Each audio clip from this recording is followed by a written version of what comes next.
Okay, welcome to Life Science Live. I hope you all are having another wonderful week. Today, I'm super excited. We're going to talk about animal coloration, and there's so much that goes into why animals have the colors that they do, and we're not going to talk about all of the different things, but we're going to talk about a bunch of really cool things. So, we're going to start off with one of the things that people usually think of first when they think of animal colors, and that is camouflage. So, animals come in a lot of different patterns and colors, and a lot of times that's to help them blend in with their environment. So wherever they live, a lot of times you'll find animals that match the colors of the place that they live. I've got some cool pictures here of all the different kinds of animals that have really neat camouflage.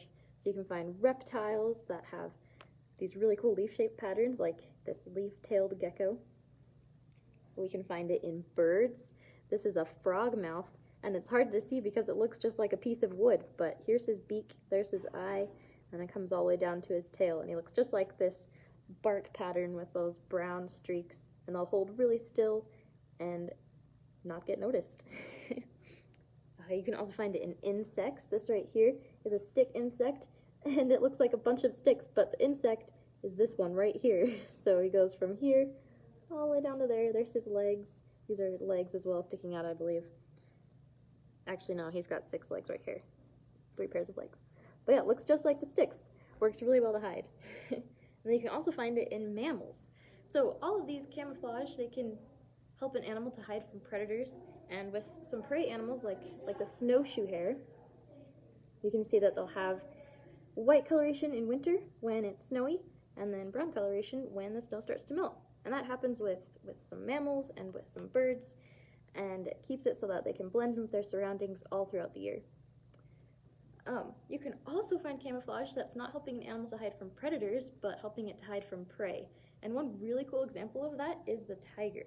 So when we see a tiger, it stands out because it's bright orange and black, and it sticks out from all of the green vegetation that it lives in. Here's a picture of a tiger walking through some plants, and to human eyes, we see it really, really well.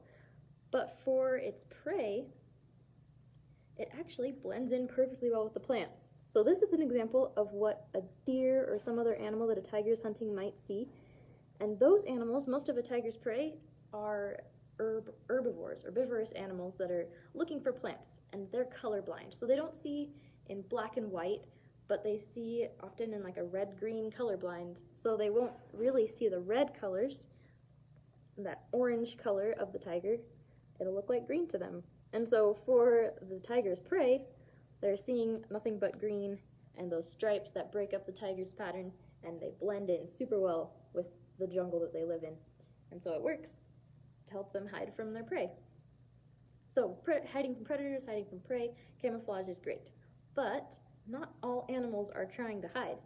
So we have a lot of different kinds of animals that want to advertise their presence to other animals. We talked a little about this back in February when we talked about mating displays, especially with birds. We saw all different kinds of colorful birds that are showing off their presence to the other birds. And this works because an animal who puts a lot of energy into their colors is able to prove to the other animals that they're really good at taking care of themselves, at finding resources, and that they're probably going to be able to take great care of offspring and have really healthy offspring. But it actually doesn't only happen in male birds, or even only in birds at all. This right here is a picture of a really big, brightly colored golden orb weaver spider. This is the female, and this little guy is the male. And so the females, they have these really brightly colored large bodies to help advertise their presence to the males, who can then come join them on their web and then get eaten after they mate, usually. But it works out great for the spiders who want to attract a mate. And it goes all over the animal kingdom, where you can find these animals that are putting on bright colors so they can show off. But showing off for a mate isn't the only reason that an animal will advertise. So we can also see it in one really cool situation, actually, is showing off some services that you can perform. So this little guy here is a cleaning wrasse. It's a fish.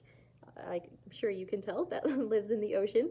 And this really big fish here will usually eat smaller fish, but the cleaning wrasse is helping it out by picking parasites out of its mouth and from its scales. And so in order to show the bigger fish that it doesn't want to be eaten, the cleaning wrasse has these bright colors. And when the big fish sees those bright colors, it knows that it can get cleaned up by letting those fish come and pick the parasites off of its scales. And so it's great because the cleaning wrasse gets fed and the big fish gets cleaned, and those colors help it to communicate with the other animals to show them what they are and what they're going to do. And that's not the only way that animals communicate with bright colors. So another way that they can advertise is to help other animals know other reasons that they might not want to get eaten. So a really big one that we talk about a lot is the monarch butterfly. So I'm standing in front of the butterflies because we're going to talk about them for a minute. But this guy right here, here's a closer up view of a monarch. So the monarch butterfly has these really bright colors because they have a really bad taste. They can even be poisonous to animals that might want to eat them. So if an animal comes and eats a monarch, it's going to get sick. It tastes bad, the animal doesn't like it, and then they learn to associate these bright orange and black colors with tasting bad, and then they won't eat any more monarch butterflies. A cool thing about this, now that we've talked about tigers and butterflies, is that you'll notice those colors are the same. So for the monarch, it's standing out, and for the tiger, it's blending in. And at first that might seem a little strange, but it's cool to think about how evolution changes depending on the situation. So with the tiger, it evolved those bright orange and black colors because it wanted to blend into animals that are colorblind. So deer obviously are herbivores, like we said, they're eating plants, and they don't see those orange colors. But butterflies are trying to stand out to birds, which actually can see more colors than we can. Birds have incredible color vision, and so for them, these orange and black colors are super noticeable. And for deer and herbivores that tigers are eating, orange and black colors are not noticeable. So they can be similar, but they work in really different ways. And evolution also will play a role in how other animals around them change.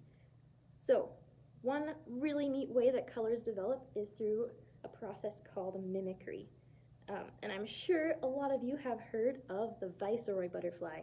So I'm going to show you both of these next to each other. This one is the viceroy.